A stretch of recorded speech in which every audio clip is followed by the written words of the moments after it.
good evening and welcome once again to the eModels live stream. eModels. So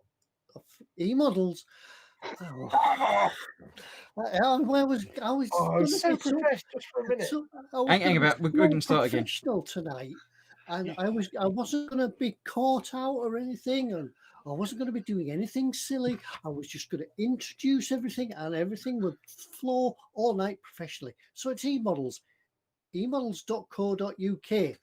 That's us, live stream with Chris, Ted, Colin, Foxx, and I, all of us. And we're here for your entertainment again on a Monday. I'll just give up being professional. It doesn't work, does it? You had one simple job. Ted temporarily forgot for the moment who we all are and tried to be professional. No, you had no buttons to press, nothing. Yeah. It was like I said to my granddad, I said, how come you keep calling grandma love and honey? I think that's very nice. He says, I've been married to her for 40 years and I've forgotten him. So that joke went flat as well. So good evening anyway.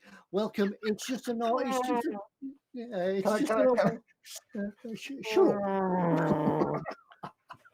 up.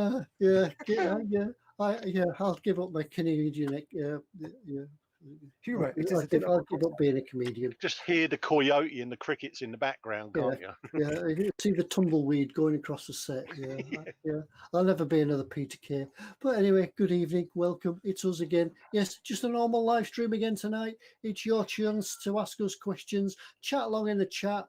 It's my what's in store. There's the cat. I can hear the cat. What? Who? Cat said, I can hear the cat. You've got better ears than me. I can't hear enough. I haven't got a cat.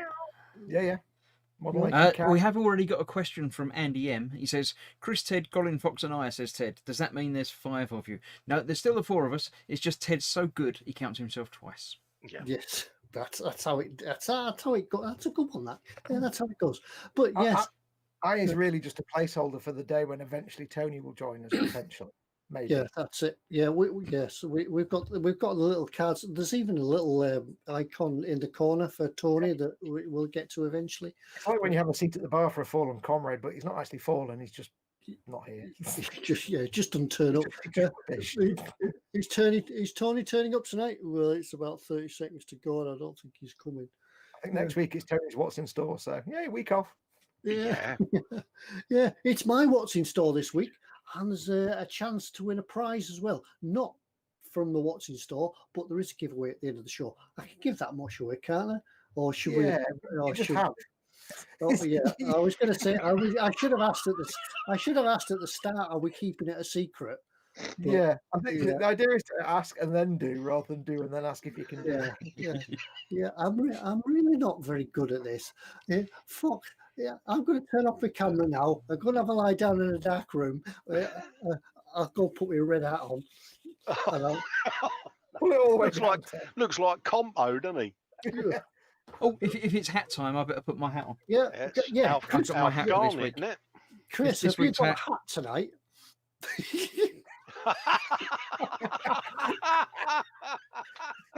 There we go. This week's hat. Pull it down, Chris. We don't need to see your face. Oh, mate. Yeah. That's quality. You're not moving forward, so we only see your mouth. Yeah. And you can't press the buttons, can you? Then I can't see anything. And I can still hear you. But I'm sure that's not right. People will be wanting to take him home now, won't they? Oh, we get that anyway. Yeah. He's only little and slightly furry, so. Ian MG Thompson says you've got room for at least 2 other presenters at the bottom of the screen. 3 thumbs ups. Good. Right. Whilst I go and have a lie down and rethink and reset my brain, Foxx will give us the terms and conditions, and we've got a special banner for it, haven't we, Chris? I have. Not only have we got Foxx, we've got Foxx with his terms and conditions banner. I've got terms and conditions. I didn't even know I had a term. I can't even see you've it. got a banner you've only got now, it mate. New tonight. You're famous. You're stuck with it now. Oh, that's profesh. I like that. That looks sweet. I can't. I'll have to have a watch later on. I don't know what my one banner looks like. I've also made Colin's factoid things nicer and sharper as well. Nicer. I shall have a look. Yeah, that's seriously profesh. Now, Ted's rebooting his brain. That means I've got to fill about 75 minutes. So I'm talking really slowly. Yes, it's all your. Oh, stop. Ted, you gave me the yips. Yeah. Yes, welcome to the show. It's your show as always. It's all about you guys hanging out in chat. We're just four blokes nattering away in the background. If you are watching this, as always, please do come and join the live chat. You should do. It's really awesome in there, and everybody's really nice. And we do interact with the chat. That's the whole point of the show. So if you're watching this not on YouTube and you can't see where the live chat is, just hit the little YouTube button at the bottom of the video player. And that will take you to the YouTube page where you can watch it and see the live chat. If you're on a mobile device or a tablet, or even if there's still a thing, a phablet. I know they were a thing once. If you do have a phablet, then it might be underneath the video. So just scroll down a bit. But there are some places where you can't access the chat at all. But don't worry, we still love you anyway. It is up to you to ask us questions and give us stuff to talk about. So by all means, please do. We're all really old and our eyesight is garbage. And our iPads are all really far away. So please, please, please, if you want to get our attention, put your comment in big fat capital letters. Bold. That's the one. Put in big fat bold capital letters so we at least have a chance to see it go past in the blur of chat. Or if you want to, you can do a super chat by pressing the little dollar symbol button underneath the chat box. That will put your comment in a big coloured box, and then we have a chance to see your comment. Then we can't possibly miss it. But do come and join the live chat. It's a good place to hang out, and that's the whole point of this show. I'll go back to sleep now. Yeah, well done for that. Yeah, and it's a good job I was reading the chat, because when it came up to your part about me saying bold, I just read it there, and it reminded me to do it. So yeah, so thank you, Mayhem Model Works, for prompting. Yeah, I can't do bold. Yeah, I think what we've got to do, we just got to read the chat, and they'll prompt us when we need to do things. Yeah.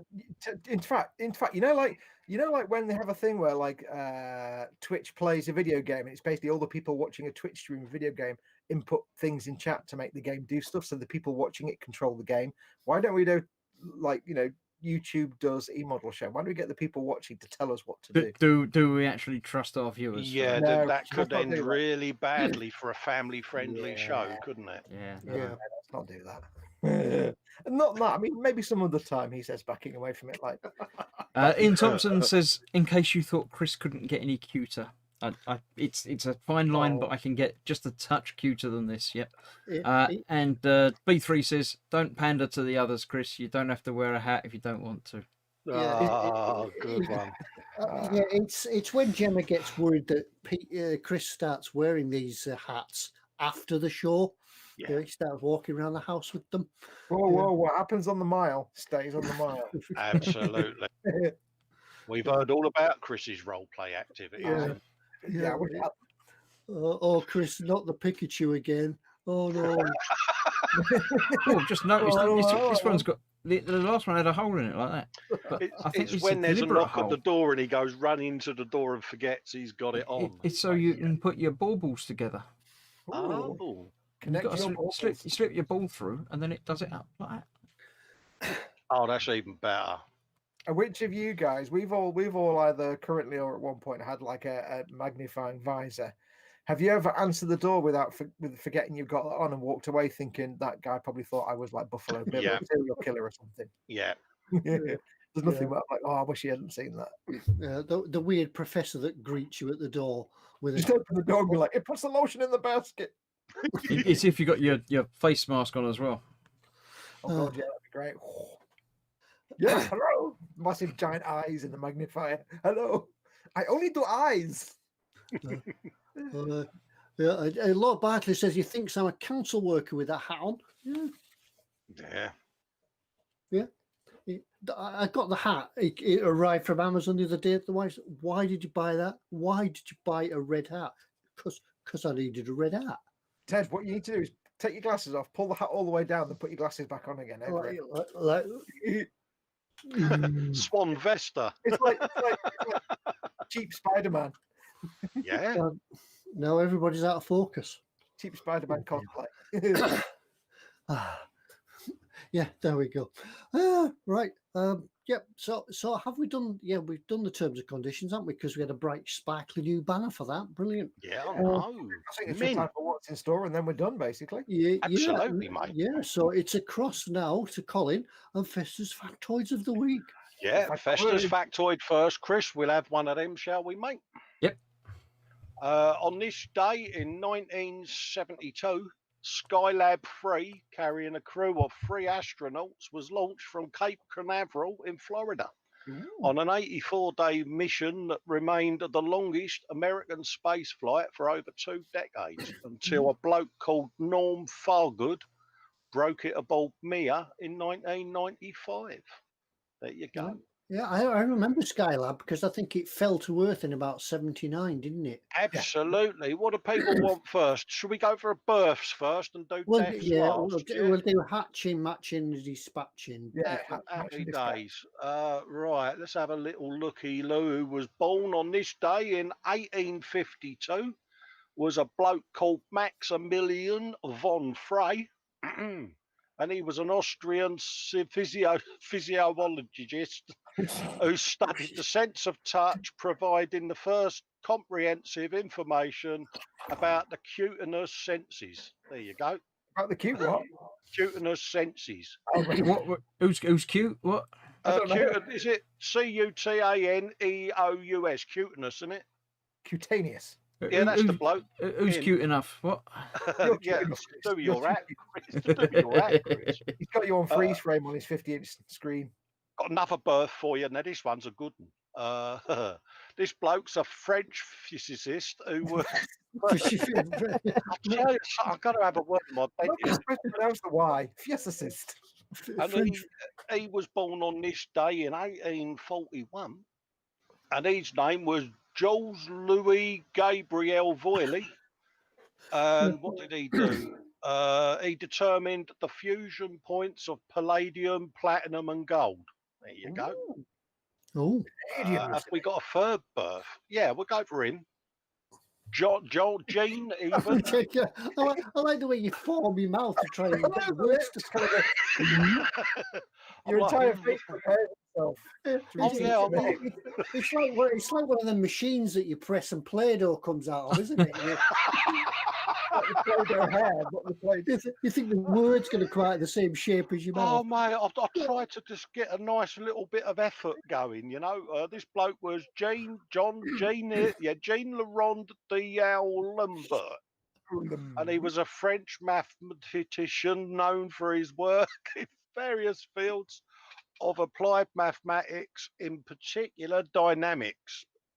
Oh no, in 1743 he published, oh my God, Trait de Dynamique, which was his book apparently, and it translates into Treatise on Dynamics. There you go. I thought it was Train About Little Mickey.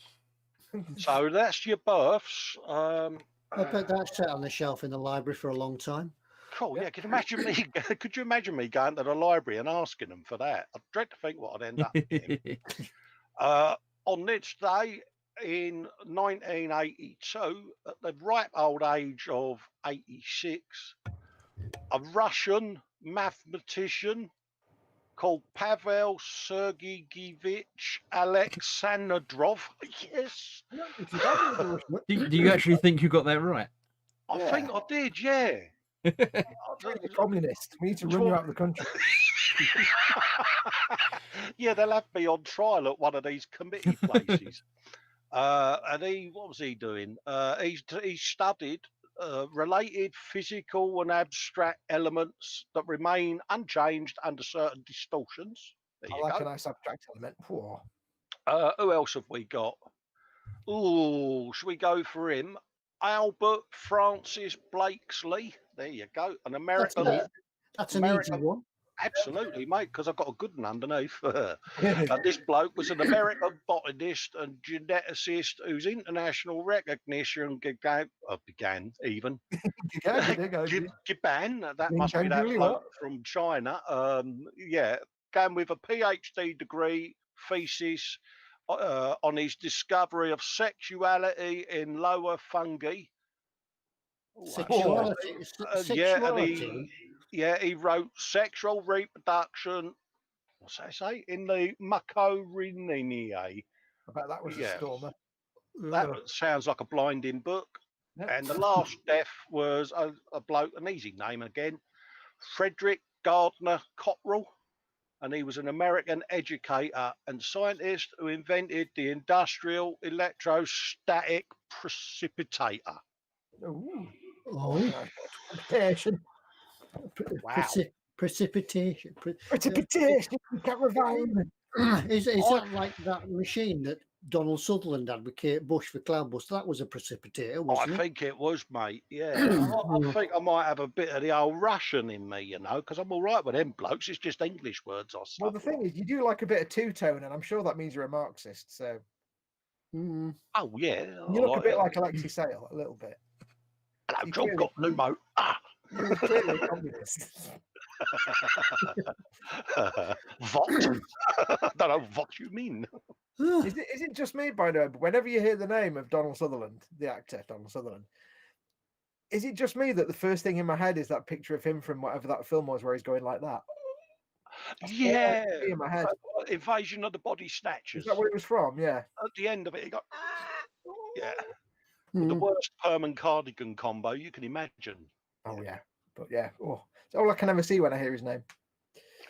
Paul Line says, watching Colin do this, I now know where John Sullivan got the idea of Del Boy Trotter getting all the French phrases all wrong. I try to form the words, but it just don't come out. You can see you starting to form the words in your mouth area. Oh, yeah. Maybe that's the problem. Maybe you're forming them too early. Yeah. Someone said I should practice, but I think that would spoil it. I just like loading them up and going for it. What they seem to forget is that each week we're watching you learn bit by bit new words. Your brain's learning new words, and each week you get a bit better at the big words. Someone may does come he in get my better? show on a Really? Sunday and give me You think he gets pronunciation better? lessons. I was thinking just wait until lockdown's over and Colin can go out to a pub and impress people with all he knows. I was thinking now that I'm retired that I might get a career of working from home as an after dinner speaker or something. You know, just have me on an iPad somewhere. I'm sure you could be a translator. There you go. Oh, could you imagine me at one of these UN. G8 or whatever the meeting of all the big Yeah, world you could sit leaders? behind them. You could be the door announcer at the ambassador's ball. Lords, ladies and gentlemen, presenting Mr. Filonovich, and his lady wife Tara. Yeah. No, I can see you sitting behind them at the big CN meetings and stuff, and it's like, oh yeah, he said he don't like it much. Nah. Yeah. Absolutely cool. Could you imagine it? Eh? An interpreter. Yeah, well done, Colin. Well done on that. Yeah, That's all right, mate. Osric wants me to try Polish. I don't think anyone can speak Polish. Even the Polish can't speak Polish. Right. Yeah, it's. I forgot what I was going to say. My brain still hasn't kicked in. I think my mouth is still 2 meters ahead of my brain. So Yeah, we've done the factoid, Ted. We've done the deaths. Ted's mouth is in 2021 almost. Ted's brain is in 1968. Yes. So you guys, it's up to you now. It's over to you guys in chat to ask us things, tell us things. What have you been doing? Don't forget Billy and Bench, and whatever subject you want to kick us off on this week. We'll give it a go anyway. But remember, with Belly and Bench, we want to know what's in your belly. So what have you had for your dinner, or what you're going to have for your dinner, and what have you been working on your workbench. It doesn't have to be a model, but what you've been working on. But keep in mind, we don't really care about the bench bit. We really just want to know about the bench bit. So about the bench bit out of courtesy. I reckon it should be up to us to give it a kickstart tonight. And I'll start with my belly tonight. Was a really quick and easy tea because I made it. It was spaghetti, cheesy. It's from a tin, cheesy spaghetti from a tin, grated cheese over some bacon on toast. Oh, that's man, proper bloke. Easy. You're putting far more effort than I did for tonight's tea. Tonight's tea was one of those Iceland tray bake things with mince and dumplings in it. Oh yeah, they're all right. They're student food, but that works. It was fine. It was just no effort at all. I also, I'm doing that. I had a wee pork and pickle pie and a cup of rosy, mate. Colin, what's that? You like That was my pork and pickle pie. I've got no idea why I did that, mate. I'm pretty sure that's one of them that's dead. It's a bit like I was in the hangout with Dad yesterday, and it was the SpaceX launch, and the astronauts started waving. And I sat there and I waved, and he went, "Why are you waving?" I went, "I don't know." What was it you did the other day? Because I went to scroll the screen up thinking it was. Oh, I said moist just as you went to say something in the microphone on your stream, wasn't it? That's right. And I just led forward and went moist. But he wasn't actually on my stream. He was just watching the stream. Yeah, that was a very nice moist though, Colin. Yeah. I know. Did you like? I put a bit of moist. Oh, that was right in my ear place. Oh, brilliant! I now know. Getcha. I've got a new one though. If I don't want to go moist, I can go worm. It's another round word that works. I couldn't understand the word though. Worm. Worm. Okay. Anyway, what's happening? Yeah, what's happening? What's everybody having in chat? Graham McRobert, is Ted on the whiskey tonight? Not yet. Ted never drinks during the show. He just drinks constantly before and after the show. Yeah, right. Yeah. And that's his lockdown, and I don't need to go to work. I just drink between live streams, and then during live streams, and then after live streams until the next live stream. But often when he's asleep, he doesn't drink much. As a general rule. I do drink intravenously when I'm asleep. So. Right, we have the first bench and belly. Killer Chief 187 had 5 guys and 4 less for Cosworth 1/10 RC. Now, 5 guys isn't enough. You should know the rules by now. You can't just give us generic brand of stuff. We need to know the full list of ingredients. I'd actually read that as a comment, as something that we could talk about. I thought it was going to talk. No, he's not calling us the 5 guys. We need to know all the details, like we need all the filthy details of the food, like what portions of what and what. It's only the thing we care about, not the bench stuff. Yeah. Tribune 43 says, "Hi guys, lamb in gravy, mash and peas, and on the bench is a 35th Jack Panther." I do think lamb might be my favourite meat. Yeah, I do like lamb, but I don't get it often in this house because me and you just say the same thing at the same time. I do like lamb. I do. We like lamb. Yeah. Oh, I do. Yeah. You need lamb. Have Colin say Kapla in a rough, angry voice. Mind your earpieces then, folks. Kapla. Yeah, it did sound a little less Klingon than I was imagining. Yeah, it wasn't quite Klingon, was it? Kapla. And Kilchinets said, pies. I bet he went like that as well, pies. To be fair, Paul did spell it wrong, miss out a whole mess of apostrophes when he typed it out. So. Philly says cheese on toast and a bench is full of miniature bases. See, simple is best. Cheese on toast. Yeah. B3 says belly leftover chicken, although for some reason I read it as belly forever chicken. I don't know what that means. And chips benched and out. I can't be bothered. Yeah, gets like that. Spinny Q8, he says he's just making fish chips and peas. Had no appetite earlier, now he's hungry. Have you noticed that every food sounds better when Colin says it? Yeah, I think it's a guy that you need to take with you when you go to the Indian restaurant, don't you? So does that mean Colin's got to do the next one? You can't wait for it to come. Can you imagine it? And I'll have a plate of the big old golden wonders and all, mate. Are you going to do David Sanderson's when Colin as well? I don't know why I did that either. This is pie, poppadoms. That or your jewellery. I want to know what he does for David Sanderson's. I'm waiting for Colin to read out David Sanderson's because I want to see the motions as well. Yeah, from now on, when the wife says, "What do you want for tea?" A bit of the old lasagna. I could just say Mrs. Ted now saying, "Hey Ted, what do you want for tea?" Pies. I'm the bloke who put creases round the edge of the pie. Some of that. The 48th British SE5A. Yeah. Mayhem says pie flavoured pie. That's the best pie. EC Idaho has beef noodles for lunch, Airfix 177, P40 and P51. Doing 2 at a time. I've lost where we're at. Malcolm says belly, fresh vegetable soup, and really thick oven hot seedy bread. Seedy bread.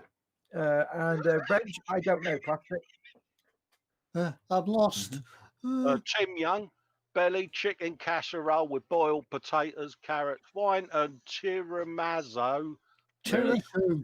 Tiramisu. That's the bloke. For pudding, bench, a pair of 144 scale MC 200s Italian World War II fighters. Spent the day scratch building cockpits. Get in there. Sergeant Bones is in trouble because he says top ramen and tanky things. You can't just say ramen. You have to. He might just be having ramen. We need to know all the details. There might not be any details. He might just be. It could be. It could just be literally just ramen, and that's it. And he's come back and gone, yes, that's ramen with an H. With an H. Emma Jane Young, belly, chicken casserole with boiled potatoes, and bench, Metcalf school with playground equipment. Wayne Haywood gets a medal. Belly, curry pot noodle. Bench, magnetising bases of an Imperial Assault Mini. There you go. I've lost. Osric 9000, ostrich 90 million. Belly, a random curry I pulled out of the freezer. Bench, temporarily empty, trying to decide what to do next. So look, Paul Lyon says belly was bacon chili cheeseburger with chili cheese curly fries. There you go. That's better than just Five Guys. Five Guys. That's curly fries. Yep, curly fries. You're learning. See? He says he made way too much chili last night. And ice cold San Miguel. Bench just started. Oh, I'd love a beer. Bench just started the 172nd A10A Warthog Thunderbolt 2. Yeah. You know, Graham M. Belly, tonight, Italian meatballs. I was wondering what meatballs was going to be. You don't want to do that. No, that's two pies. That's two pies. 2 middle pies. Bench Lego. He run out of primer for the E-boat. Hang about. What were the meatballs with? Spicy tomato sauce with linguine pasta. Okay, thank you. Did I get that right? Hang on.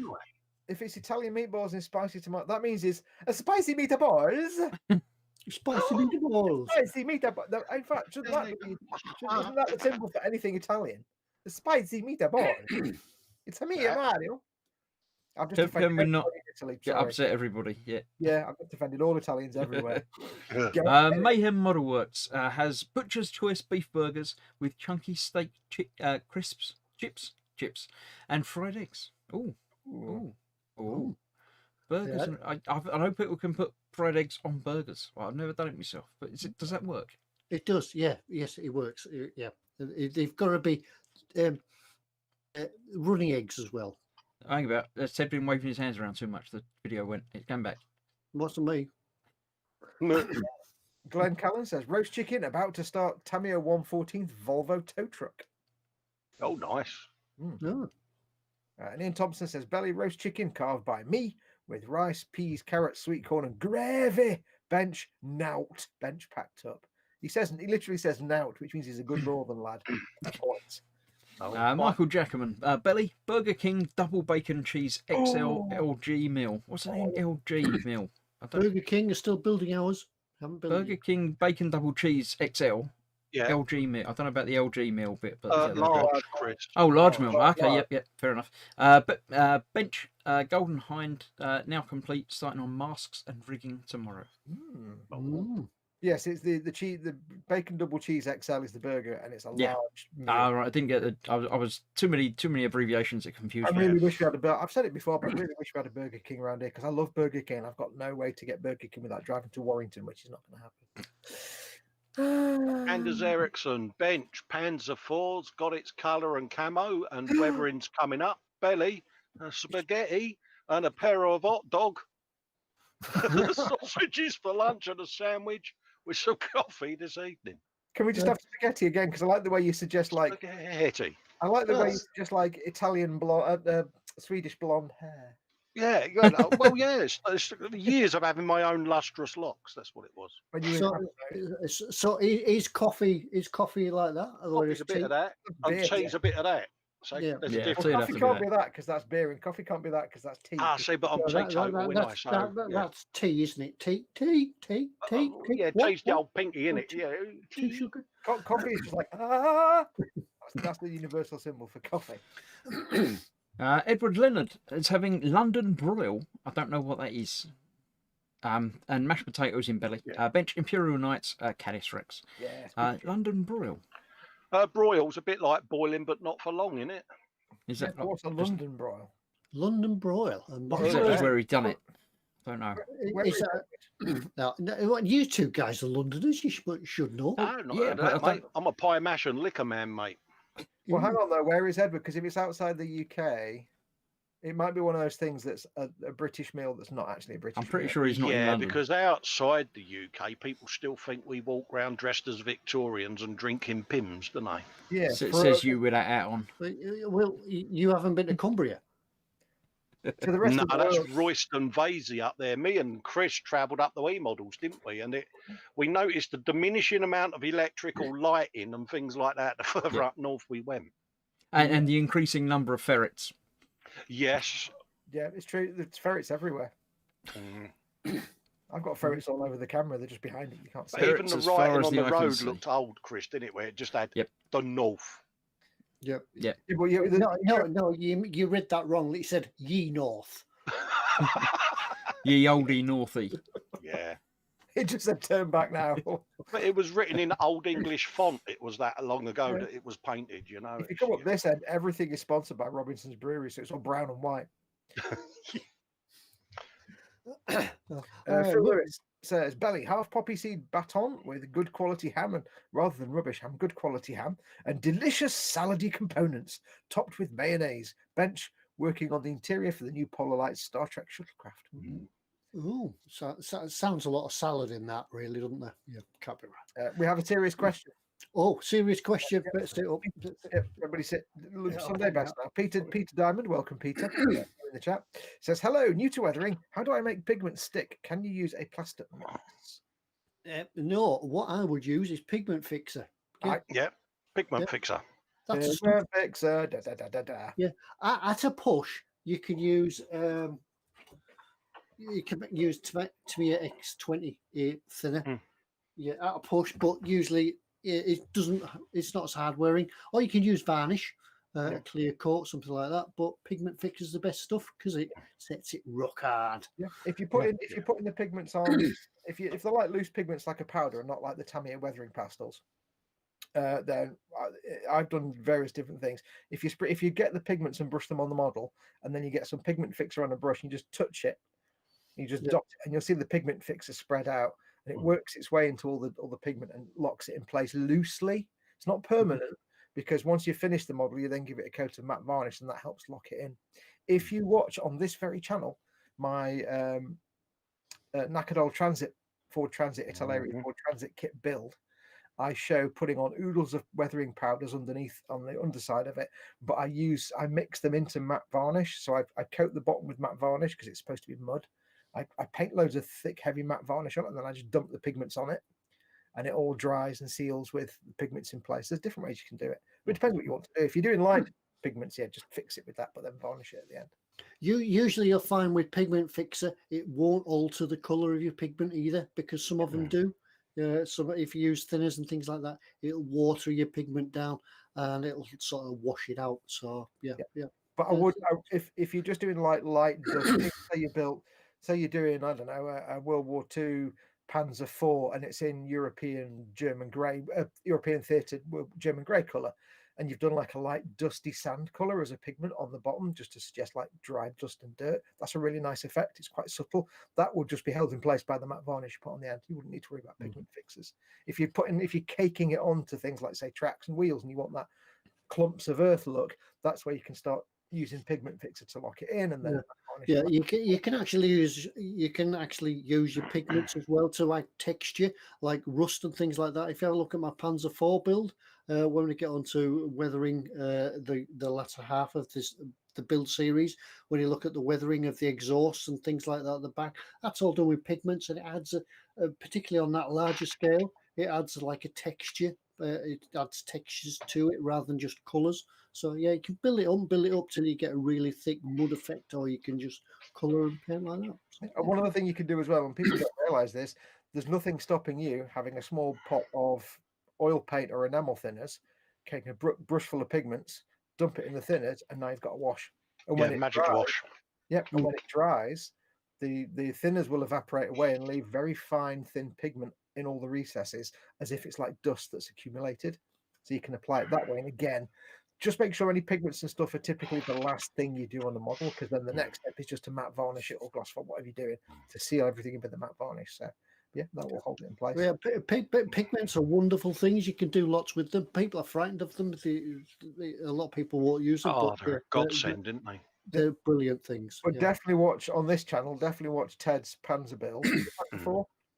Yeah, Panzer 4. Yeah, Ted's Panzer 4 build. My Transit build. Did you guys use pigments in any of yours?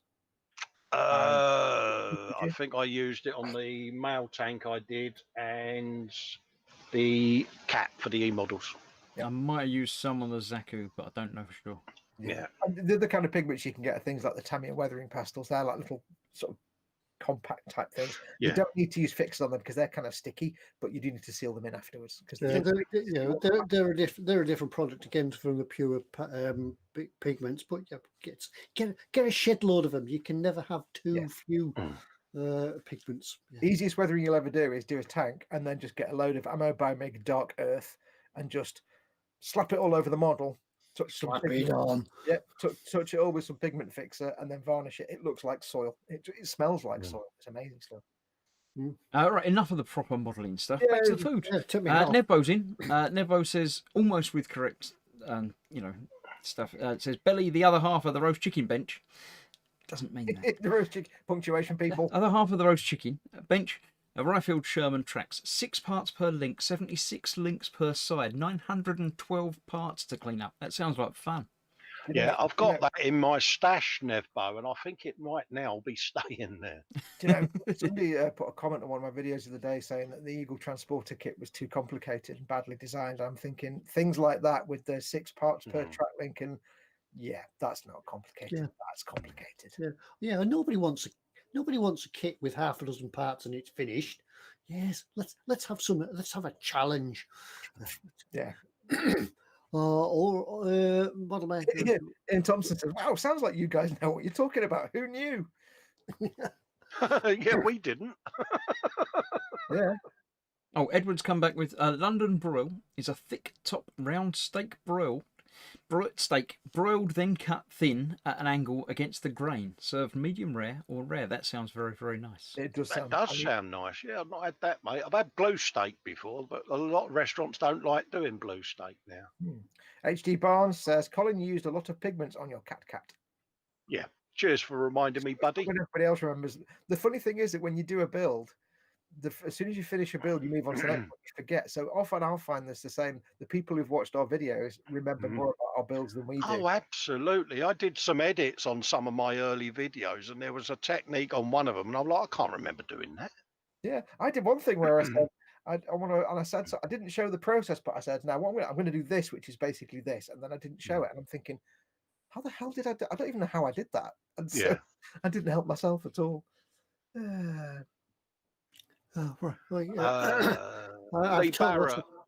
Lee Barrett, belly, beef and veg soup with crusty bread. And on the bench is a 1/9 fighting equipment for German infantrymen. Sounds interesting. Killer Chief says, can you build me an Ed 209? But I don't know who he's aiming that comment at. So I'm sure somebody probably could build you an Ed 209. What's an Ed 209? It's a robot out of a RoboCop. You've seen RoboCop, Ted? Yeah, I'm trying to think who I printed one for. One of my mates wanted one. Ted, how come you've not? You would have been our age in the 1980s. How have you not watched RoboCop? Sorry. And you were a copper at the time. How could you not watch RoboCop? Yeah, you did the impressions, didn't you, Ted, in your hat and that special foil suit you had made? Yes. Tim Young says some of his 144. Hang about, the chat's moving too much now. Some of my 144 planes have about 6 plastic parts. Then 20 etch pieces on a sprue the size of your thumbnail.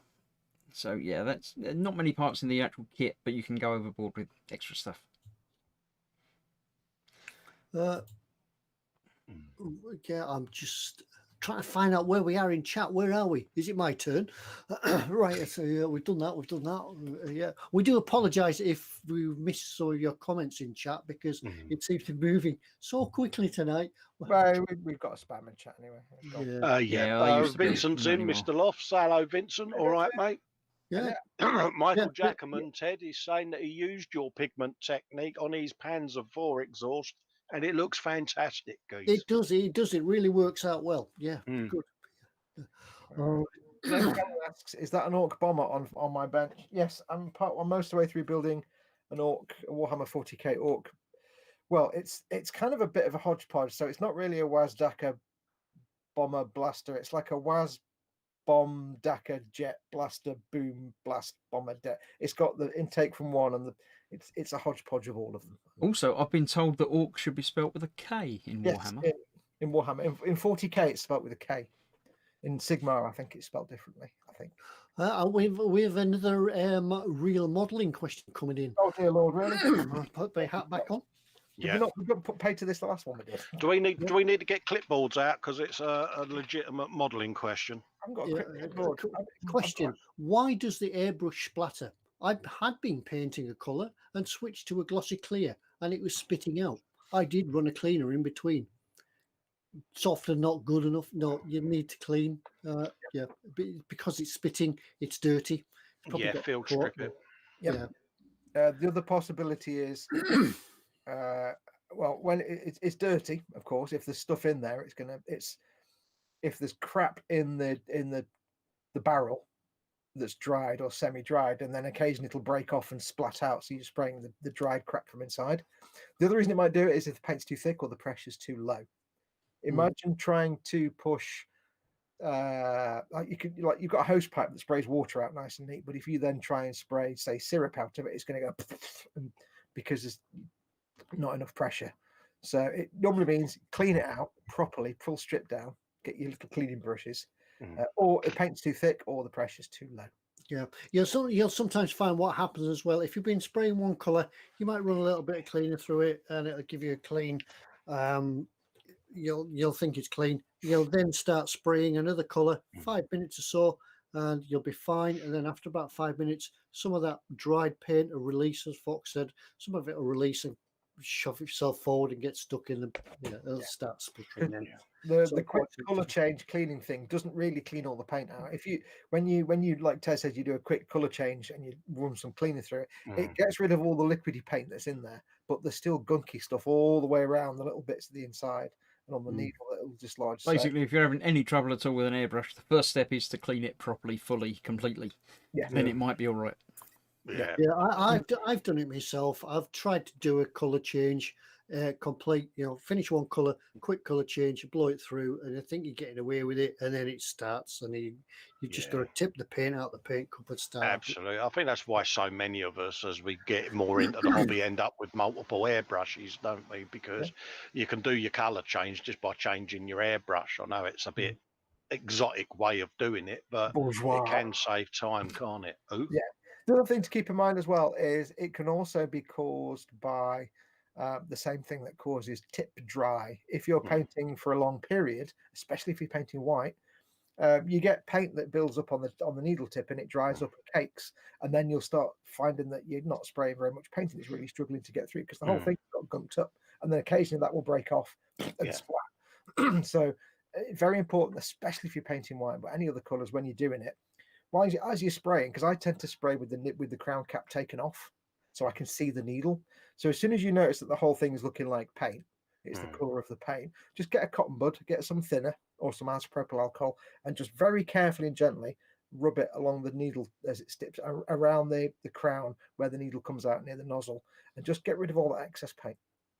Every 5 or 10 minutes, if you're doing a lot of prolonged spraying, especially if it's a hot day, just every now and then, or even just with your finger and thumb, just carefully just do that on the needle, just to get any excess. Yeah, I mean, I have a brush dipped in thinners that's white tacked on the underside of my spray booth that I can run the tip against. But if you're colour changing or between colours, I normally field strip it because it takes just as long. You just quickly field strip it, clean it all, whack it back together, put your next colour in. Did you say check your lines as well for moisture and the moisture traps as well, just in case. Yeah. I was just checking the question. Yes, it's just always do especially before doing a varnish. If you're doing a clear, every time you do a varnish after doing paint, fully clean. There's nothing worse than spraying a clear coat and now you've got a blob of green paint in the middle of it, and you're like, oh, because you never know. So always do a full clean before a clear or varnish anyway. But but if you've done a bright color like a bright red or for some reason bright red, bright yellow are the two worst paints to clean out. You'll be there for hours. Yeah, paint coming through. You have to strip it down and clean it out. Yeah, I mean, same with like glosses and that. I tend to run all my glosses through a little cheap Chinese knockoff airbrush. That way, if the pledge dries or anything, you're not wrecking your good brush, are you? Yep. Killer Chief explains he'd love an Ed 209, but he's not talented enough to build one. Get yourself a kit if there is one. And then Didn't Protar He was saying he couldn't do one, find a or kit. someone along them lines, one of the movie kit manufacturers. there's been a few sort of garage kits and small run kits over the years. But get yourself a kit, but you don't have to build it straight away. Why not just get the kit anyway? Because it's a kind of niche thing, so you don't see them very often. Get a kit if you can find one, and just have it to one side and build lots of other kits until you think you're good enough, and then just go for it. Because at the end of the day, it's basically gunmetal and some black bits, and that's about it. It's not that complex of a paint job. So just wait until you're confident enough to do it, but have it there in your stash ready. Yeah. Sarah Jane said she'd like just one airbrush, but not let alone multiples. Yeah. Do it, Jane. Yeah, go for it. You'll never look back. And then below that, Graham M says, "What are the signs that your paint is overly thin?" I take it you mean airbrushing. Overly thin, yeah. It'll either be lots of spiders' legs, or your paint will puddle and run. Yeah, ripples up, doesn't it? Washes away that. You spray it and it goes like that, and you get, they're called spiders. Sorry, that's your paint's too thin. The golden rule is just make your paint the consistency of skim milk. Yeah. I cheat and just use ammo paints because they're all ready for the airbrush. Yeah, Paul, sorry. As I say, Phyllis does say as well, one other point, check for moisture in the airlines. I had that issue once a moisture trap sorted it. Yeah, if you haven't got a moisture trap, get a moisture trap, because you will get water in the airline, because that's how the compressor works. You will get water and it will ruin your paint job.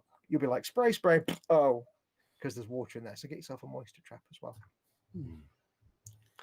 Right, yeah, it seems that people are talking about that war film, Kelly's Heroes. Was it Kelly's Heroes? Yeah, I'm not sure why that started, but yeah. What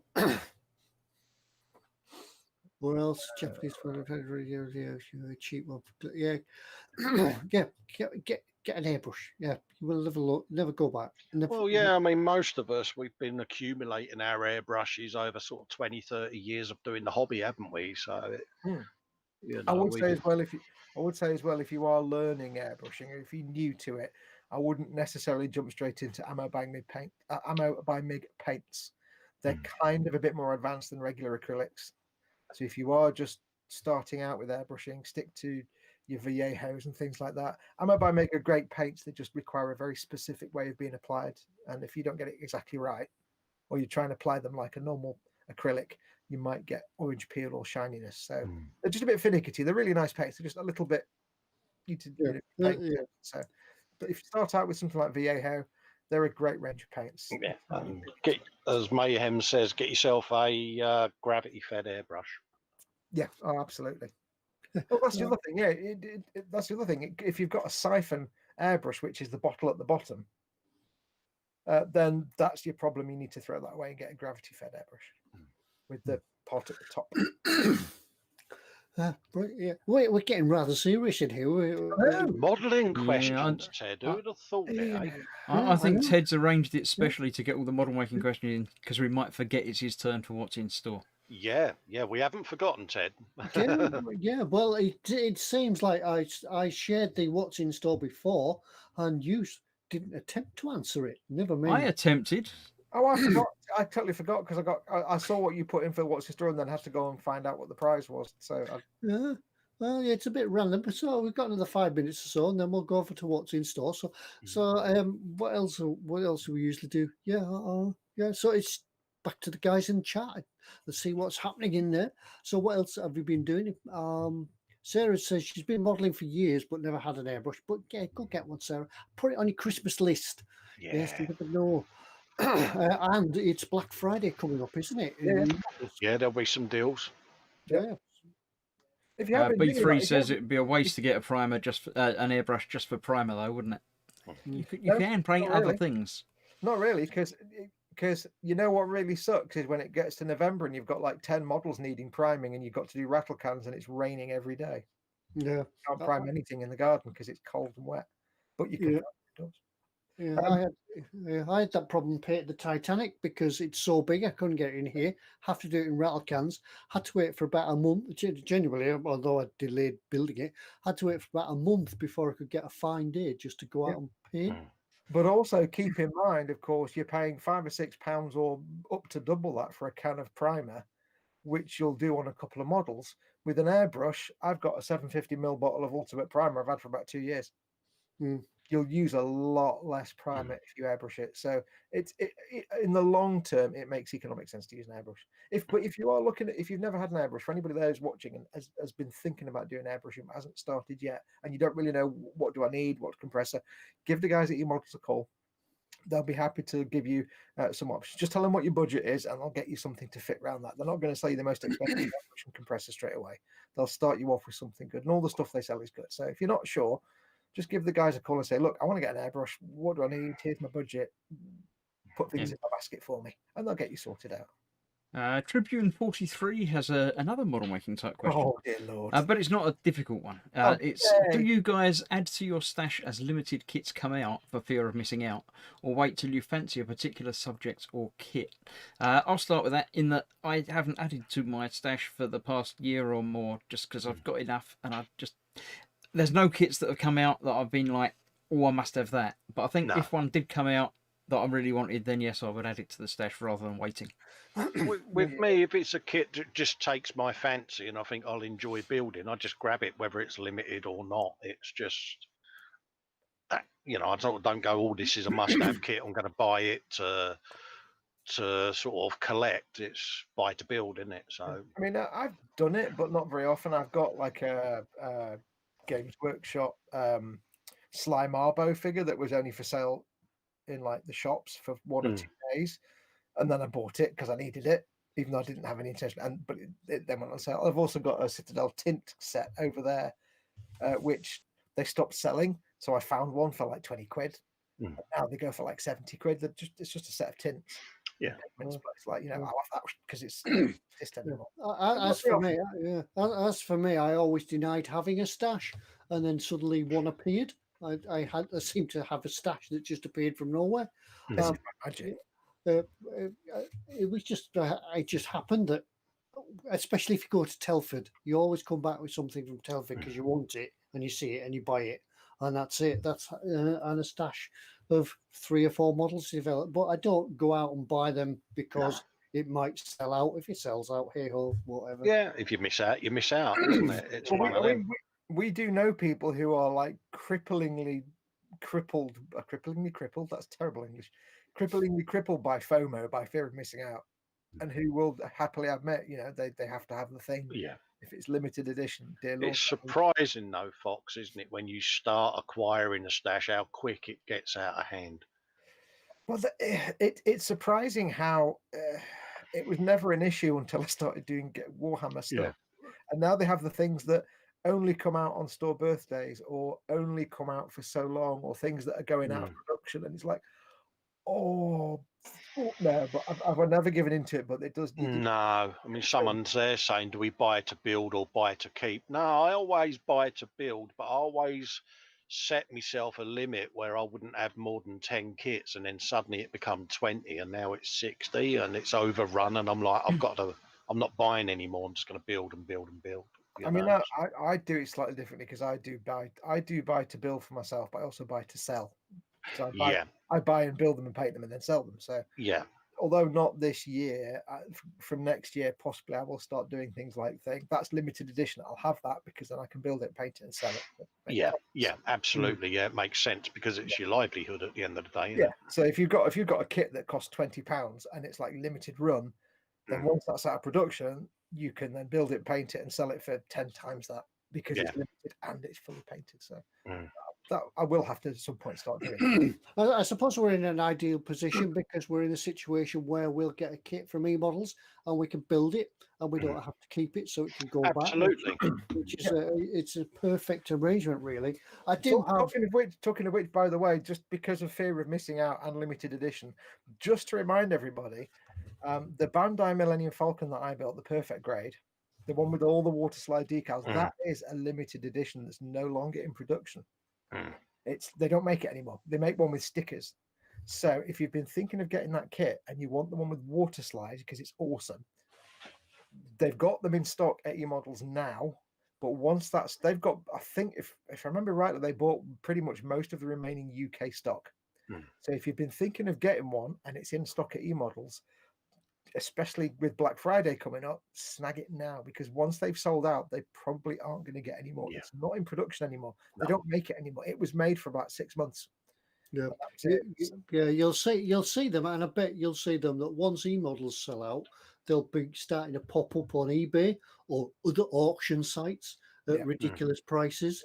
So if you've been thinking about getting one, or you're saving, or you've got you can afford one and you want one, don't wait on it because I don't know how many eModels have got in stock. They bought I remember it was something like the remaining UK stock. Yeah, because they're not out of print. They're not made anymore. Yeah. So. When they're gone. Yeah, and you're stuck with the one with stickers, which is fine. You've just got to paint all the coloured squares. Michael Storman's off. He's got to be up at 4:30 a.m. So tell her, Michael. You must be confused though. Come back and watch it on catch up. I don't think there is a 4:30 in the AM. I think there's only one 4:30. It's the afternoon. There's only one 4:30 in the world. Anyway, I think it's about that. Talking of the time, I think it's about that time again to do a what's in store, isn't it? What's in store, is it? Just very quickly, Ostrich 90 million says, I was scared of airbrushing for years. I even brush painted a 1-350 battleship once. I don't know what I was thinking. I nearly painted a Deep Space Nine once, and that was very closely avoided. Yeah, but saying that, it wasn't until I started model making, and I think my first airbrush build was on the Tornado, the Type 1B Tornado. That was my first airbrush build. The rest of them were rattle cans. Even the big boats I built, 4 foot long, were all brush painted. I'm not sure what my first proper airbrush, because when I did modelling till about the late 90s and then stopped, or midnight, and then got back into it in the 2012, 2013. And I did a little bit of airbrushing in the early 90s, but that was like down to Halfords to buy the £40 crappy suction feed airbrush. Siphon feed, And that was when I did my DS9, and that was garbage, and that put me off airbrushing for years. I can't remember what the first proper airbrush. My first proper airbrush would be the Valentino Rossi bike and figure. What was mine? I can't remember what I built. My first airbrush was doing the little Battlestar Galactica. It wasn't the Colonial Viper, because that was rattle cans. That was Insignia White. It might have been a Fine Molds Millennium Falcon, I think, possibly. Because before then, we used to mainly use the rattle cans from Tamiya and things like that, wasn't it? The TS sprays and that. The Colonial Viper that I've got on this channel, it was all rattle cans. It was Tamiya AS16. Yeah. Insignia White. Yeah, I think mine would be the Rossi bike about 5 or 6 years back. Yeah. I think I just got fed up with not being able to do any spraying in the winter, or I'd have to go look outside and say, no, it's throwing it down. It was that conscious decision, though, isn't it, with the British weather, isn't it? You get there and because you're losing spraying time, you go, I'm going to get the airbrush, I'm going to get the spray booth and be done with it. And that's when it starts, isn't it? It becomes addictive. It was also paying like £5 or £6 for a can. Yeah, I think as well, all them years ago, especially when we were young and we had kids and families and things growing up, we just didn't have the disposable income to go out and sort of buy. Exactly, Ted. Exactly right. So you have to do amend and sort of spraying with automotive spray cans from Halfords and things like that. I mean, that looks like the colour. I've got a book down there, a 1981 how to make models kind of reference book, proper how to make proper professional good-looking models, and it's got a section on airbrushes, and it basically says you don't. Airbrushing is for professionals. All you need to paint your models is some enamel paints and a good brush. And I'm like, wow, that's not how this works. Yeah. 1980s was a long time ago and a dark time. And it shows a man in like a waistcoat and shirt and tie spraying with his 1970s hair. Oh, proper, yeah. Yeah, he's like, airbrushing is really for professionals. You should just stick to crappy paints and terrible brushes. Oh, okay. Right. Yes. Yeah. Airbrushes. Yeah. Go out and get one. Black Friday sale. There's your chance. Give the guys a shout. They'll steer you in the right direction, and they won't give you the most stupidly expensive one. They'll suit your budgets. Tell them what you want to spend. Yeah. Right. Now it is 10 o'clock time. It's time to go for my what's in store. This week you can win nothing. Worms. You can't win worms. I'm just saying worms. Yeah, but a worm farm. Nothing. Yeah. You can win nothing. Yes. Two Ks. Yes. Right. We'll keep Foxx. We'll push him back away from his microphone, and we'll tell you that it's your usual giveaway rules and prizes. You know what to do. Yes. You know what to do. Remind Ted. You can't. Yeah. You may Fresh know and drag. Yeah. You may know what to do, but I forgot. Yeah, put your answers in chat. Normally, if we give a sticker away, we say no, don't put your answer in chat until advance. But there's nothing to get. There's nothing to win tonight. But in the spirit of fun, if you the Ted's items will have a theme. I don't know. I'm looking at the microphone for. Why am I don't know. I used to do that. I've drifted away from that now. Yeah, I'm looking. Right, you are, aren't you? I'm looking at the microphone. You know why? It's because it's got the little silver windbreak thing, and it looks like Ted. Yes. Oh, it's got a Ted head on. Yeah, so there will be a theme between all Ted's items. If you think you know what the theme is, put your answer in chat, but don't do it until Ted comes back at the end and says go. Otherwise, it's all the fun for everybody. Finger of shame. Finger of shame. Yes. Finger of shame. Die Finger gefahren auf Schemen geblasen. Ja, das ist richtig. Are you ready now, Ted? I'm ready. Finger of shame. Very Ted. What's in store? What's in store, Ted? Right, what's in store? Right, I'll share. He frees off. He says, "Gotta call it a night." Take care, Steve. Getting a good night, Steve. Share the screen. Yeah. Hopefully. Why won't it share the screen? You're not sharing the screen, right, Ted? 3 buttons at the top, Ted. I found it. I'll share you my entire screen. And click. Ted disappears. And click. Yay! Hey. There we go. We have this week a number of items on what's in store. And what you have to do is find the tenuous link between them all. I didn't get the tenuous theme. I couldn't get it at all. And I've made it really hard this week, I think, because nobody can guess. But the first one is the trumpeter. 1M. I'll start again. It's the trumpeter.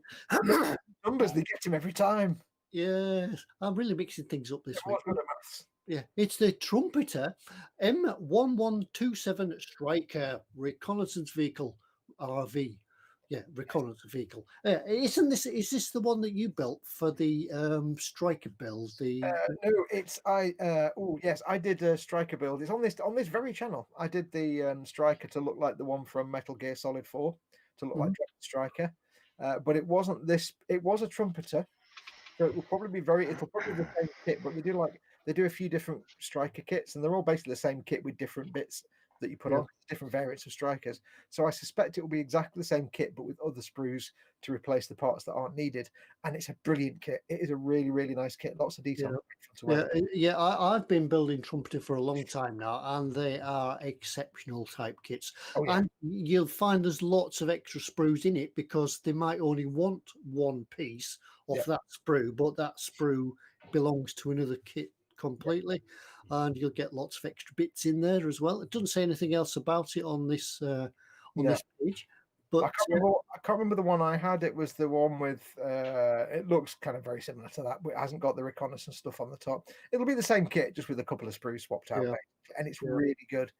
Yeah, For but 20 quid. yeah, £21.60, and it's 1/35th scale, and it's going to be quite a big, substantial sort of kit. And it's, as we're going back before, using pigments and things like that to weather it up, all the splashy stuff and mud, splashy, and slap it on. Splash it on. Mud. I'm staying out of it. I'm going to keep quiet. Yes. It's a good way of practicing your weathering, Ted, isn't it? If you're new to it, for that price. Yeah, if you really be weathering, you can make it look moist. Yeah, I bet with Trumpeter. Let's have a look under more information.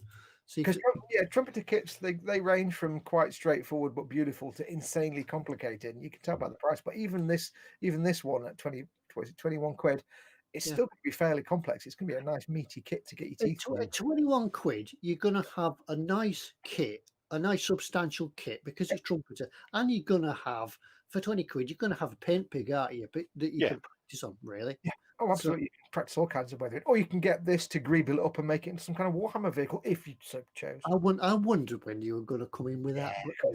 That's 6 lines of separation there. That was, I'm impressed. Steve B3 has just left, but he would take this and make it into some kind of spaceship. He would completely mod it. It would be hovering. So anyway, that's 20 quid. That's the Trumpeter Striker. Trumpeter. The next one is also a Trumpeter. I got this because of the box art. This is the Tupolev TU-128UT Fiddler, and I picked out the box art because it looks like an arrow. It looks like a bat. Is it like a rip-off of a B-2 bomber kind of Russian rip-off type? From that era where they just stole everybody else's I'm sorry, but I'm not an aircraft buff. No. I don't really know what it is. What is going on with the nose on that? It looks like something went wrong with the design of the nose. It's like, wow, it looks like a baleen whale. It looks like something out of Thunderbird, doesn't it? I think they put an extra bit on the bottom of the nose so they enough room for a shark mouth. Wow. Yeah. It does look like a baleen whale, doesn't it? It's almost like they had a few spare noses and thought, we'll weld that onto that. I don't know much about all the stuff that the Russians kind of stole and copied in the 70s and 80s, all the planes and things. But I do know that when they did it, they used to take like cool designs and somehow kind of jank them up. Like the Russian Concorde was like Concorde, but not quite as cool. The shuttle was kind of like the shuttle, but not quite as nice. It was always like a little bit janky around the edges. You knew it was a Russian rip-off. I would think that front nose part there would probably come off for a tractor somewhere. Yeah. It's just extra vodka carrot storage. But as we mentioned before in the last kit, which was Trumpeter, the sprues, brilliant sprues, lots. Yeah, David Sampson says that'll be radar under the nose, but being Russian, it's basically a bloke looking out and drawing things on a bit of paper. Yeah, it's a bloke with binoculars sits in there. Yeah, and even a photo etch. Oh yeah. So there's everything in here that for 40 quid. Yeah. Mm-hmm. I think Ted is craft interceptors and Ted's buffering has stopped buffering. Oh no, come back now. There you go. There we go. Sorry about that. Yeah, you have to, when you finish doing this, Ted, you want to close all those tabs down because. Yeah. But that's it. Yeah, it's the Tupolev Trumpeter, the Trumpeter Tupolev Fiddler. So there we are. Right, and then the next one is I don't know why I picked this because it's Zvezda. Yeah, it is the 135 Gaz. That's probably a Russian term for missile system with AT missile system corner. Oh. Yeah, AT anti-tank. Looks strikingly like a Humvee, doesn't it? It's another Russian inspired design, let's say. Yeah. Well, once again, it's the Russians looking over the wall, think, "Oh, we'll have some of that." So they built one themselves. But it's a Jeep with rockets on the top. Can't go wrong there. I like the way they call their missile system Cornet. Like it's like, what does it play? Ice cream van tones as it goes along. Yeah. It comes. Here's the ice cream van. Some pictures of it. Yeah, whoever built this, yes. There's the box art is better than the model. Mhm. Yeah, and there we go. Yeah, It does amuse me that all these companies, the majority of them, they don't get the best modelers to actually make the models for their box art, really, do they? Like Revell the same, and sometimes Yeah. Tamiya. Like, Probably Trev in the warehouse. Trev, build that. They never seem to get the best paint jobs on their display kits. It's like, really? I think what happens is they have loads of kits in the brew room, and then when brew time comes, everybody has a go at it. Oh, And yeah. then an hour, the bell rings, and they all go back to work, and another hour, and somebody else, the next brew time, somebody else will come and have another go. Mayhem Model Works says Rocket Jeep. Yeah, so there we are. That is Zavidster 135 Gaz with AT missile system corner. So there we have that one. The next one is this. I did see before we came into chat tonight that people were talking in chat, and somebody was building the Hobby Zone set. This is a little bit of a play on the Hobby Zone. This is ammo, Mig Ammo. Ammo Mig Jimenez, the organizer. You got that right.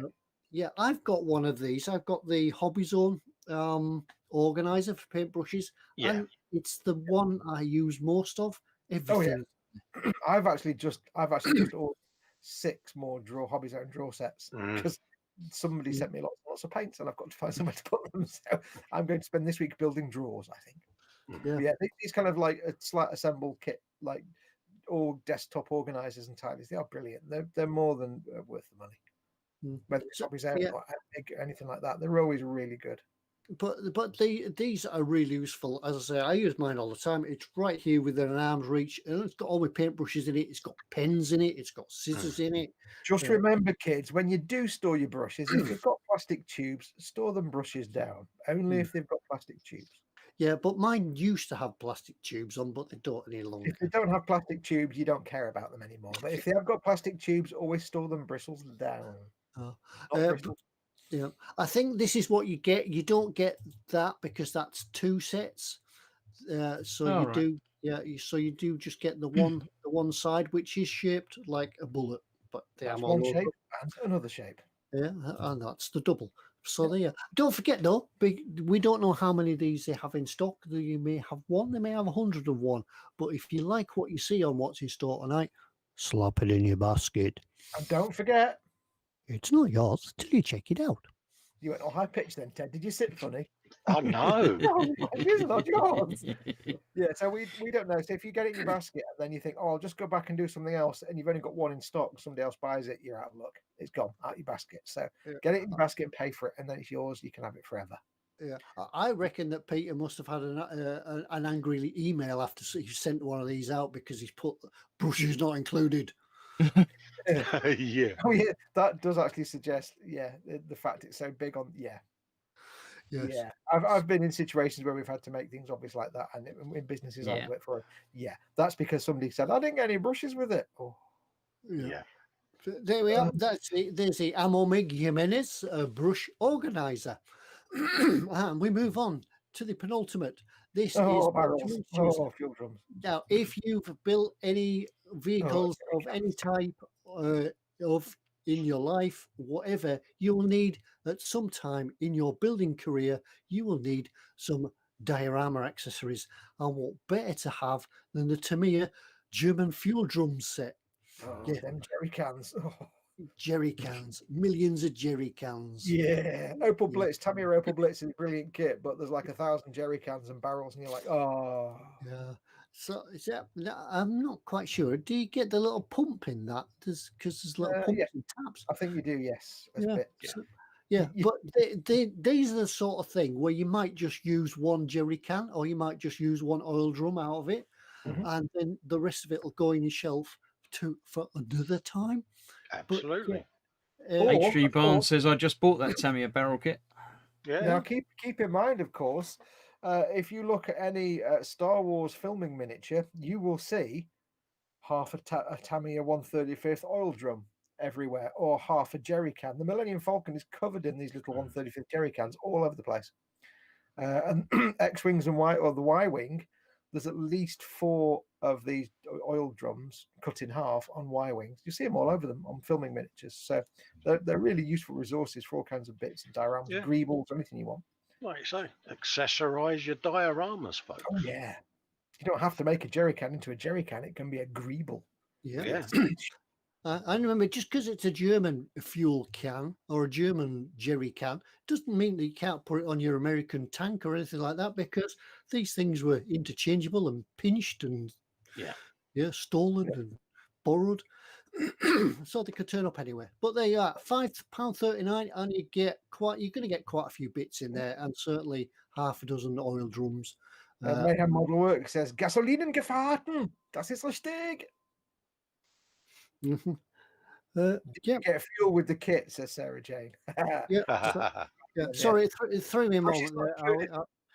I just got a message on Skype. Did you? Yeah. So never mind. Yeah. She's not included. Brush is not included. Yes. Anyway, we'll go on to the final one for tonight. It's Mr. Hobby round and triangle masking sheet. Now you may think, why do I need a triangle masking sheet? Triangles are always required. Yes, always required, because this is, I think, it's not designed for a proper masking set as you would buy for a Heinkel 111 or something with all them tiny windows. It's designed to supplement your masking for when you've done your big masking with your big tape, and you've got little corners and things that you might want to fill in. So this set provides you with round and triangle masking sheets. So there's lots of them. I think if I can't do triangle, Colin, you'd have to do triangle in the microphone, I'm afraid. You do it better than me. Triangle. Oh, I do the ASMR and you do the full frontal assault. You do. Circle. Triangle, isn't it? Triangle, in it. Yeah. So triangles. Not a triangle with an H.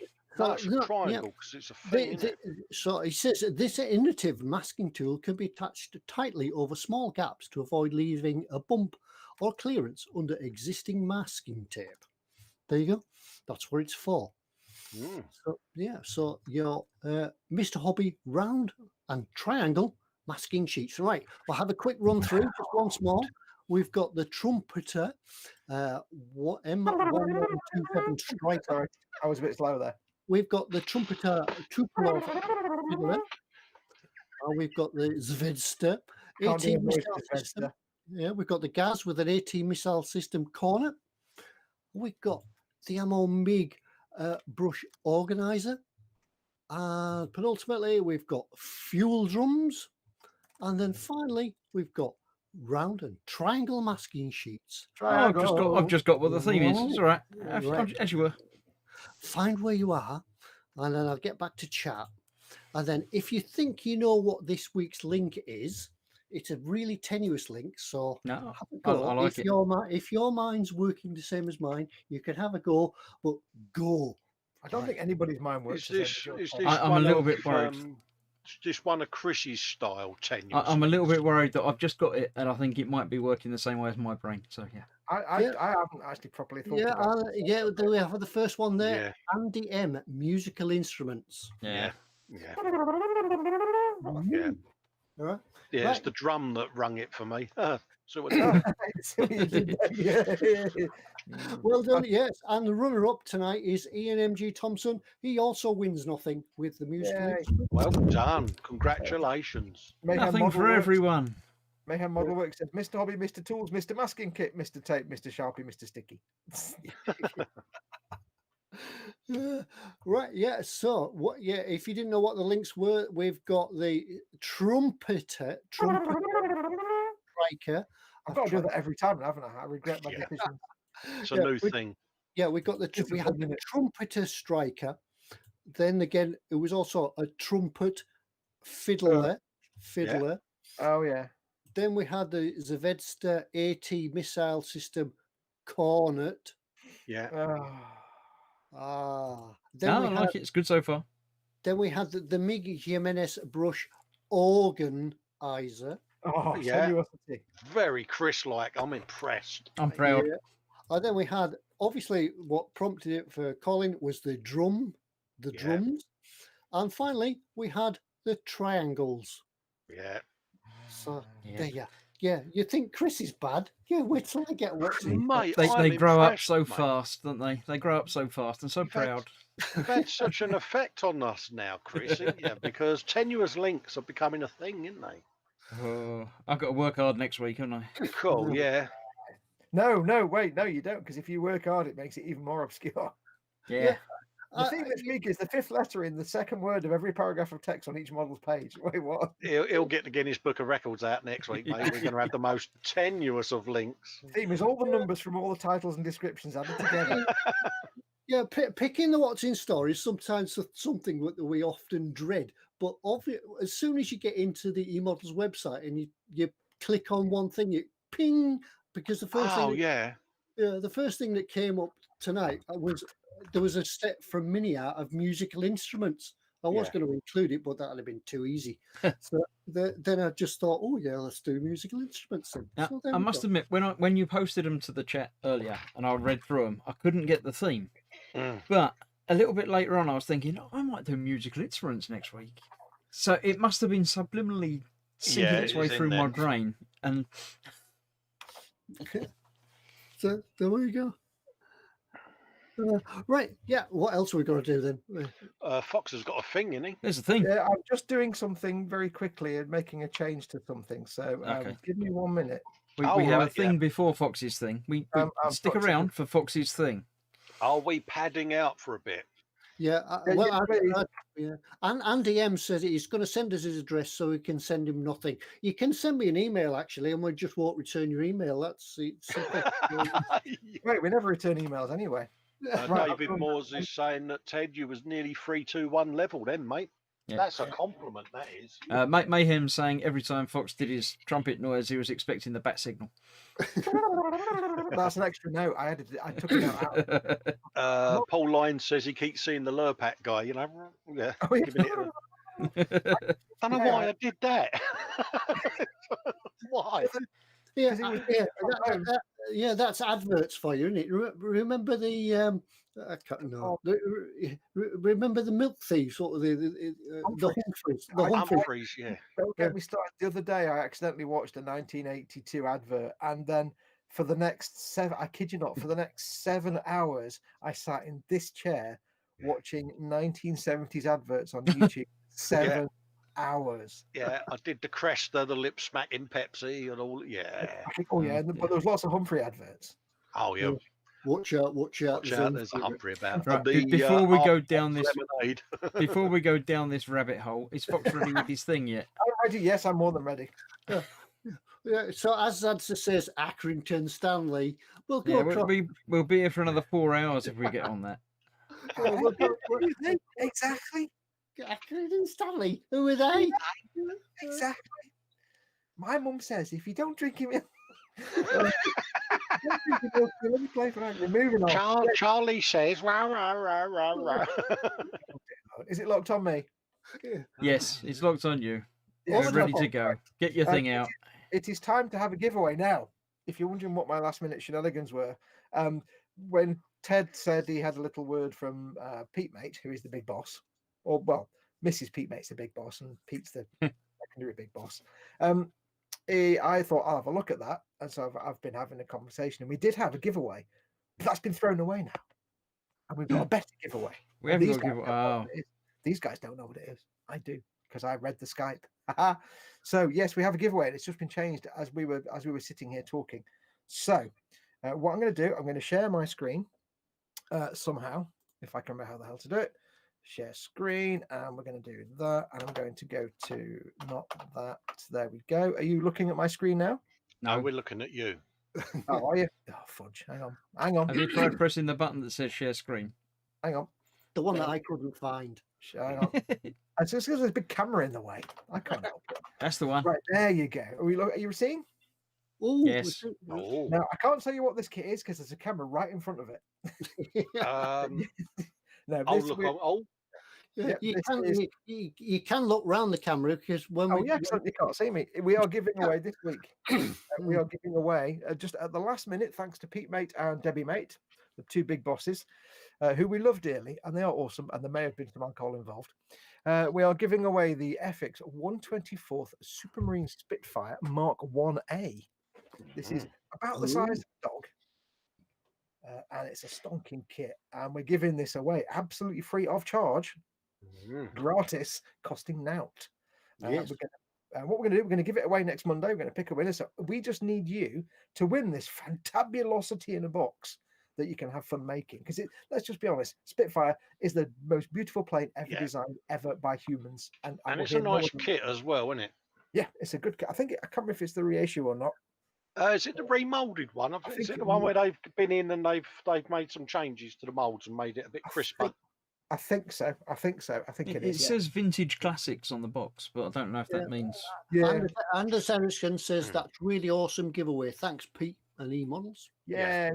You always know when Pete Mate's been watching because something gets added towards the end of the show. So yeah, you haven't seen what we were going to be giving away, and this is vastly better. So just Pete Mate's done you a big solid tonight. He's just looked at it, isn't he? And he's gone, them people have had to suffer, these four idiots. Let's give them something decent for their trouble. Well, to be fair, he did say he was enjoying the show as well. So there you go. Bless you. Cheers, Which Pete. means, Thank you. Which means he has been on the source, probably, if he's enjoying the show. Definitely. He's obviously got the mini bar, isn't that many? But we're going to be giving this away. So all we want you to do to have a chance to win this awesomeness in a box, and trust me, it is big. I built the old one when I was a kid, and it's huge. Yeah. You just need to simply wait till the show is finished. Wait till we've all gone away and left the chaos behind. This will just become a normal video on the eModels YouTube channel. And all you need to do is add a comment to that video. Don't do it in chat now, because we'll just laugh at you and point. Don't do it in chat now. Wait till this is finished. Wait till it's a normal video and just put a comment on the video. Keep it family friendly because we might need to show the comments next week. What do we want them to put, chaps? Yeah, well, seeing as we started on that, can we have a line from an old TV advert? That's what I was thinking myself. Yeah. A quote from an old TV advert. It doesn't have to be an English advert because obviously not all of you are in the UK. So, it can be any advert. Well, if it's not a UK advert, we'll trust that it's real. And if it's not real, we won't know. Yeah, who cares? Yeah. In reality, just put a comment on the video. It doesn't really matter. But yes, so put a quote from an old TV advert on this show when it becomes a video. And next Monday, we will pick a random winner using the YouTube random comment picker tool, which picks comments from YouTube randomly. And we'll pick a winner, and that winner will win this plane that James Mate doesn't know we're giving away yet. Mayhem Model Works is asking how old a TV advert. Yep. Yes. Yeah, from the beginning of TV till the present. As old as you want it to be, mate. Yeah. And if you don't know TV adverts, just make something up. And yes, you can, mate. You can add Swedish TV advert, mate. It's not a problem. Just to give you and hopefully Colin will read it out. Yeah, you can even write it in Swedish if you. Yeah. Oh, don't do that. That's not fair. Yeah. Wibble. Yeah. In fact, I'll put lines in foreign languages, and then we'll get Colin to pick the winner next week. Yeah. Yay, done. Look at the post-it. Yeah. So there's no other info on this kit, though. So it's just literally that. So there you go. So that's what you can win. So yeah, just wait till the show is finished and put a comment on there, a quote from an old TV advert, or if not, just make something up. And if not, just put a comment. Yeah. Just literally type a comment if you want to. And as he's saying in the chat there, he's open for me to read it out. Yeah, I'm up for it, mate. Yeah. What have I just done? I shall stop sharing if you will unlock it from me, Christopher. Yeah. There you go. Yeah, that's how it used to do in the old days, isn't it? We used to be sitting waiting for a phone call from Pete and things like that. Yeah, back in the day, I remember then. So there is a viewer. I can only assume that Pete Mate and Mrs. Pete Mate have had a delivery from the off license. So, well, thank you very much, Pete Mate. That was incredibly, awesomely, more infinitely better than what we were going to give you. Which absolutely was fun. What we were going to give you was fun and silly, but not as awesome. Yeah. Right. So David Moore has asked, was I the original Milky Bar kid? The Milky Bars are on What do you mean, was it? It's still is. That was an uncannily good rendition, mate. Yeah. Paul de Tomaso is still waiting for the prize that he won to arrive. He did say earlier that he was tracking it and it still says in transit. I mean, obviously, at the moment, with current everything in transit, is world's as long as on it's still in fire. transit, then it's a good thing. Yeah, It's going a long way as well. So it will have been shipped for eModels. Yeah, it will have left the store, but obviously it's got to come to another continent by ship or. I mean, I've got stuff that's still in UK customs from months ago where they're sort of quarantining stuff coming in, but also stuff that's going out. You know, Don't forget, we are the UK is locked down right now, so it may take a little longer. So be patient; it will get to you. Don't worry. if it disappears from being in transit, then that's time to worry.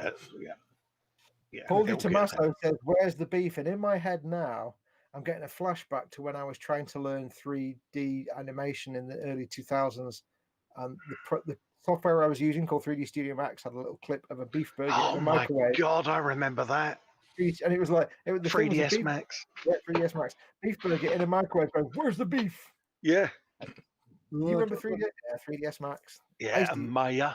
God. I never got into Maya. I was 3D Studio Max. I was 3D Studio Max massive. I was.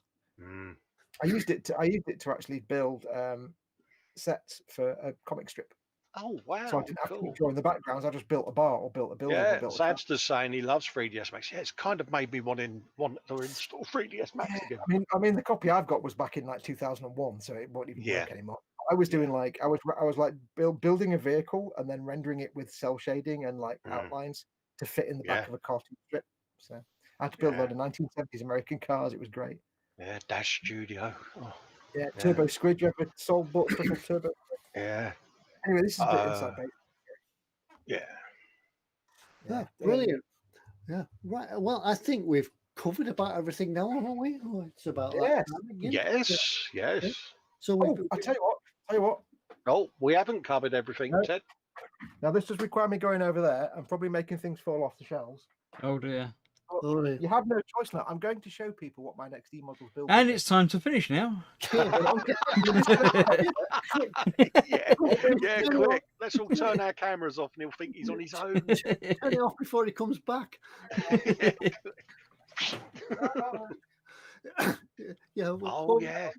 he comes back, just hi. When he comes back, just wave. Bye.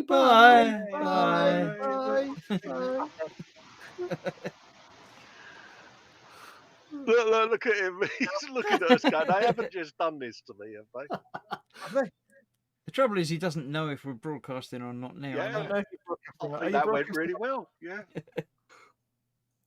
No, people aren't talking like you're finished. Yes.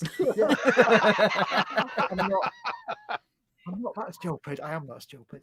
Right, so yes. Right. I now have in my possession my next eModels build. Now, it's not going to be till the new year.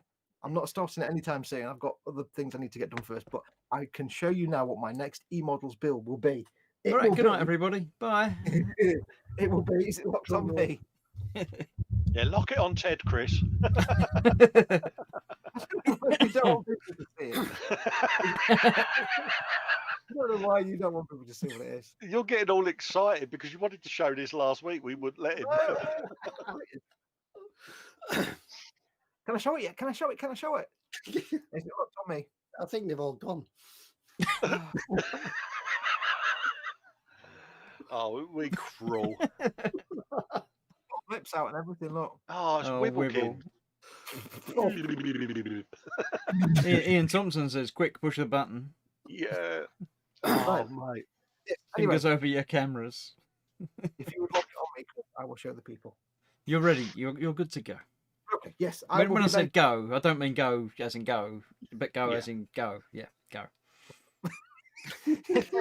He doesn't know what's going to happen next, does he? This is brilliant. Good night, everybody.